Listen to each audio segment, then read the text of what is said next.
Hey, everybody. Happy Friday. Happy March 1st. And welcome to another Ask Philip thread. We have a couple really solid questions today that I'm looking forward to answering. Before I do that, just some quick announcements.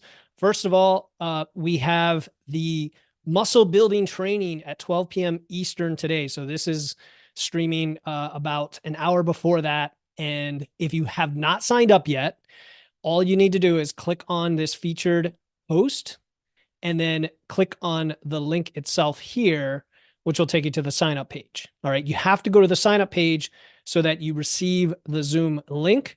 Now, so when you sign up, you'll get an automatic email that has the Zoom link.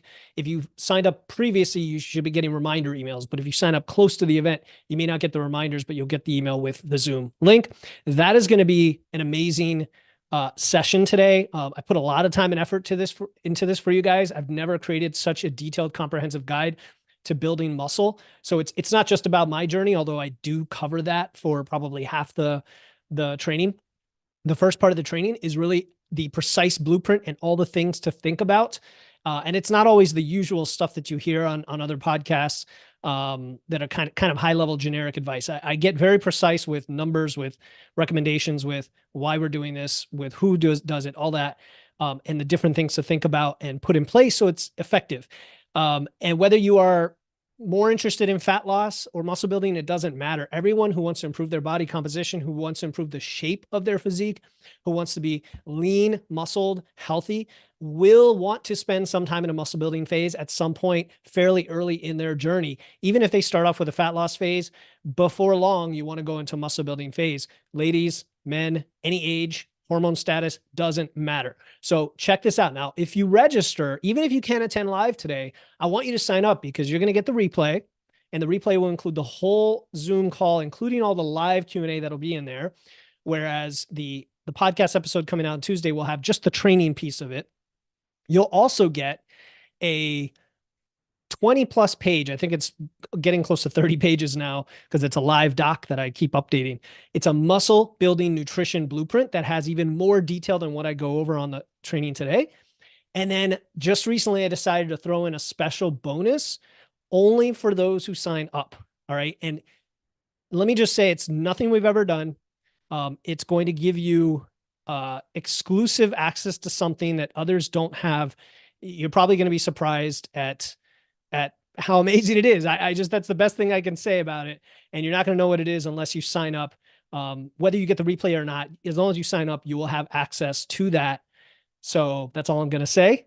And the other announcement I have today is the podcast. If you look at the last few episodes from this week, Tuesday, we released the first co-hosted, co-created episode ever with my friend, fellow coach, colleague, Scott Friedman. And we did a back and forth on all the reasons you can't lose weight. And it's an hour and a half long, but it's worth it. And it's got so much detail and strategy in there from two slightly different perspectives. Like, we're pretty well aligned, but he's a little bit more focused on the mindset, and I'm a little more focused on the nuts and bolts. But honestly, we both have a ton of overlap that are going to help you out if you're stuck in any of these areas. And then the other episode that came out, besides the quick wits, because we always do quick wits, we do weekend Q&A, we do weekend bonus episodes, is the one today, which is all about gut health.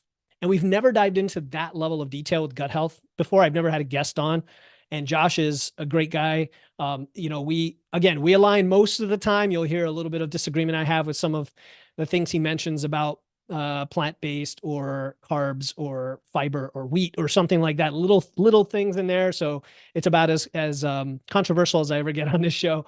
But 99% of the stuff we're in agreement on, in terms of the link between your gut microbiome, the bacteria in your body, which comprises more cells than our body's own cells. It's crazy. Between that and fat loss and body composition and your mental health, your brain health, like everything related to the things that you may be frustrated with right now that can be improved with lifestyle, but a lot of it is linked to the gut, which is fascinating. So check that out. Okay. And then one last thing. A lot of you always reach out. You might ask me a question by email that I answer on a podcast. And usually what I do is I answer the question directly to you here on Ask Philip, or in an email or an IG message. And then if you want it on the podcast, or if it's like if it's appropriate, I'll do it on the podcast. And sometimes people get back to me and they're like, oh, that was so great. That like solved my problem. How can I compensate you? And my response is always just tell other people about the community and the podcast. Like that's the best thing you could do for me is spread the word so we get bigger and bigger and help more and more people. Yes, I have a business associated with this as a coach, but I want the coaching to be the thing that people who already understand what it takes to set up your nutrition, your body comp, your training in this community. I want you to get as much help as you can possible. And then I can help you accelerate those results. I can help you personalize them. I can help you, in a very short time frame, get from, the 80% on to the 95% of where you want to be. That's where I can come in. And so I don't want to waste each other's time with talking about coaching when you don't have the basics down. And I want everybody to get educated. So this community is great for that. The podcast is great for that. And the best you can do for me is share it. Just tell people, put reviews in Apple. That helps people find it as well. Just tell all your friends, send them a link, post it on social media, tag me. That's how you can help. All right. So I'm kind of wired up today. I just had caffeine. I'm excited for the training today. I'm excited for the announcement I'm going to make in the training. That's part of the surprise bonus. And it's going to be a great year for all of us in this community. Okay. So we're going to go to Ask Philip. I'm kind of floating around here. If we go to the homepage in the group, we can see Ask Philip, which gets posted every week by my man, Alan Friedman. Alan and Carol are both part of my team, and you might see lots of posts from them during the week. That's why they're posting. And he posts the question every week that you can drop a comment in Thursday by Thursday at 5 p.m. Eastern with one question that is specific with your situation and context. And we have two such questions today that go exactly with that rule, follow the rules exactly. So I appreciate you guys like listening and paying attention. And let's jump in. So the first question is from John Roy, who recently joined the group. And a lot of us know John already from other parts of our lives in the training field, in the training world. And his question is pretty cool, right? So following up from my question last week about body recomposition with more context, I have a powerlifting meet in 6 weeks, then another 9 weeks after. So 2 powerlifting meets in close proximity. Currently, I'm 200 pounds, 38-inch waist, body fat, 22 to 26%. I would like to avoid a cut to keep my strength up. However, being in a gaining phase, I feel the percent of weight I'm adding is more fat than muscle, given my pants/lifting belts are getting tighter. Let me address that really quickly so I don't forget. Just the way you worded that, I want to just make sure we're framing it the best way here. So I feel the percent of weight I'm adding is more fat than muscle, given my pants are getting tighter. So one thing is when you are gaining to gain muscle, no matter what, you're going to gain some fat. And for most people, it's like 50%. For a more advanced trainer, it might be 2/3. So it's almost like stating the obvious. I'm not trying to, it's not trying to insult you in any way, but going forward, it's like stating the obvious to say you're gaining more fat than muscle, because that is what's happening. To burst your bubble, mainly if you think it's going to be a lot more muscle, but I think that's not the case. So your waist size is going to go up even while you're also gaining muscle. So my point is, if you're gaining at the optimal rate, and if for you that optimal rate gets you like 2/3 fat, 1/3 muscle, like that's great because you're still gaining muscle, but you're going to gain all that fat in the process. So I just want to be clear for people watching or listening that just because your pants are getting tighter doesn't mean you're gaining more fat than you should be. It's just an indication that you are gaining fat, which is expected. Okay. Now, in the training that I'm doing today, or if you're listening to this, if I have this on the podcast, we already had it, but the muscle building training, I'm talking about rates of gain. And so you can compare that to what you're actually doing to see if that's the case. Okay. I just wanted to address that. Continuing with your question. This is why I'm interested in a recomp, right? So that's building muscle, losing fat at the same time, rather than a cut or bulk phase at the moment. Though I'm not scared of adding body fat, I did spend most of 2022 and 3 to 4 months of 2023 losing weight, and personally would like to avoid another cut until possibly the summer. Man, I hear you. I would love to avoid cuts altogether. I'm in a cut right now. I'm in my 4th week, and it's fine. I've done these before, but it's so much more fun to be well fed, isn't it? Especially if you're a strength athlete. I track my food. Maintenance calories are 2940. Macros are 215 protein, 337 carbs, 82 fat. Okay, sounds about right. In fact, I would say that that is at 200 pounds, that's maybe even slightly more protein than you technically need. Given this snapshot, what would your recommendation be for what kind of nutrition phase I should be in for my two meets? Okay, so in 6 weeks and 9 weeks, a big thing you left out of here is your weight class, right? So I don't know what weight class you are.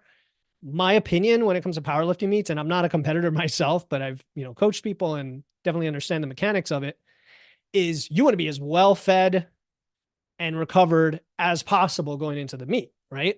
The challenge is there's a weight class. So if you're already pushing the limit of the weight class, you can't gain anymore. So best case, you would maintain maintenance if you're already in the weight class. If you need to cut to get in the weight class, I would do it sooner than later, unless you want to play the game of the water cut and all of that. I mean, the powerlifting associations are effectively set up to incentivize that, unfortunately, right? Other than the starting strength, they do their strength meets, right? Because there they have the it's like a same day weigh-in. But when you have a 24-hour weigh-in, you could definitely do a quick cut that's not really going to affect your performance. But that's like playing games with the system. If you're just doing this for lifestyle and you want to have the best, most enjoyable approach to it all, I would want to be well fed as much as possible. And that includes even potentially gaining weight into the meet if it keeps you in the weight class right up to, right when you compete and doesn't affect your leverages too much. Like if you're the type of person whose deadlift is actually higher when you're a little bit lighter, you would know that about yourself. But for some people, it like pushes the squat a lot. It doesn't affect the deadlift a lot. So then you get well fed for that. Also having the bigger belly, bigger chest can help with the leverages on the bench press when you have an excessive arch and, you play those games. So anyway, again, I'm not a powerlifting expert, but your question is what nutrition phase you'd be in. It's going to depend on your weight class. If you want to maintain, let's say you're right at the limit and you just want to maintain, I would do that. I wouldn't go into a deficit. That's what you're getting at unless you need to cut. So I would stay at maintenance. I would do it precisely. So since you're tracking, you'll know exactly what your macros are. I would prioritize the protein and carbs, which protein is not an issue for you. You weigh 200 pounds and you're getting 215. Because you're at least maintenance, you could cut the protein down to like 200 or even like 180 and give more of that to carbs or even fats, right? Because of all the glycogen and energy you're going to get for the training. We're talking about the lactic, what's it called? The lactic pathway of energy, or the glycolytic pathway, where that burst of energy you get when you're just trying to push that 1 RM, the more carbs you have, the better. That's my opinion on that. So you could experiment with that a little bit. Body composition and all that. I mean, you mentioned you don't want to get fatter, right? At this point, you already know that your waist size has been getting bigger. So if you go back to maintenance, everything should just hold.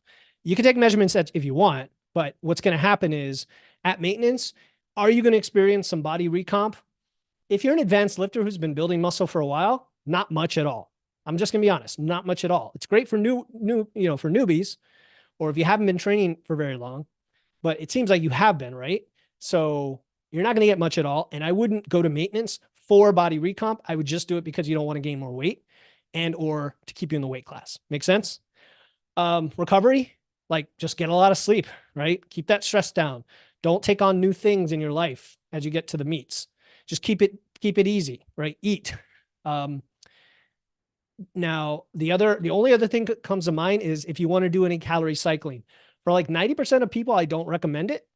I'd rather just the simplicity of distributed calories. Your body gets used to the predictability of it all. You don't take away from your recovery days when you do that. However, if you find that as you lead up to the meets and you're testing your triples, doubles, and 1RMs, and you can stack a whole bunch more carbs to either the night before a morning training session or right before the training session, like an hour or two before, and see if that helps your performance, I'm cool doing that as well. In which case your other days would come down a little to keep everything in maintenance. All right. And then there's hydration, there's supplements, creatine, like you should be doing all the stuff you need to do there. Okay. So I think that answers your question. I definitely like maintenance if the weight class is not an issue. All right. Our second question is from Valerie. She says, I'm thinking of pausing on tracking food intake. I've been using MacroFactor for the past 6 months and lost about 7 pounds. So really good job there. 6 months, 7 pounds is a nice, reasonable rate of loss, which implies you've been in a pretty conservative deficit. In fact, if I were to do the math, what does that come out to be? We're going to say roughly a pound a month, so roughly a quarter pound a week, which is about 100 something calories a day, right? Yeah, 100 by myself, 125 calories a day deficit, which has been a slight deficit. So that's good. That's what I would do for that kind of drawn out fat loss phase. I was hoping for more, but I can feel my adherence slipping. So I think I need a break. Before that, I used MyFitnessPal for 10 years to track food intake. It worked for a while, but I had issues with tracking accurately after a while. I haven't been completely free of tracking in a long time, and I'm afraid I'll put on weight if I stop. Do you have any advice on how to approach this new phase? I'm going to maintain my protein intake now that I have a better idea of what I need daily and how to attain it, and obviously continue my regular workouts. What's going to happen to me? Sweaty emoji. Okay. So a few things here. When you say your adherence, you feel your adherence slipping, that right there is a red flag to me, right? If you're a client, I would very quickly consider going into a diet break, which would be stop dieting and go to maintenance. Now, is it the tracking that's stressing you out, or is it the fact that you're dieting? I would want to kind of remove each variable from the stress on your body and see what happens. So for example, step one would be stop dieting, go to maintenance, keep tracking while at maintenance. So you know you're at maintenance, which MacroFactor lets you do that easily. MyFitnessPal wouldn't have a clue, right? MacroFactor knows your expenditure. So you can come up to immediately recover to your current maintenance, set it to maintain, and allow that recovery to happen. Allow your metabolism to recover, your hormones to recover, right? You might have a couple pounds that you gain initially from water weight. It's not fat. I did a whole podcast about maintaining your results, maintaining your lean physique. So if you need me to throw that to you, I can. It wasn't that long ago. So just kind of look for like how to maintain your lean physique. We can find it together.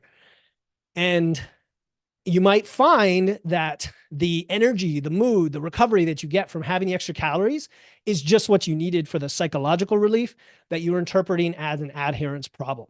Because adherence really comes down to, is it sustainable? And fat loss is not sustainable for the long term.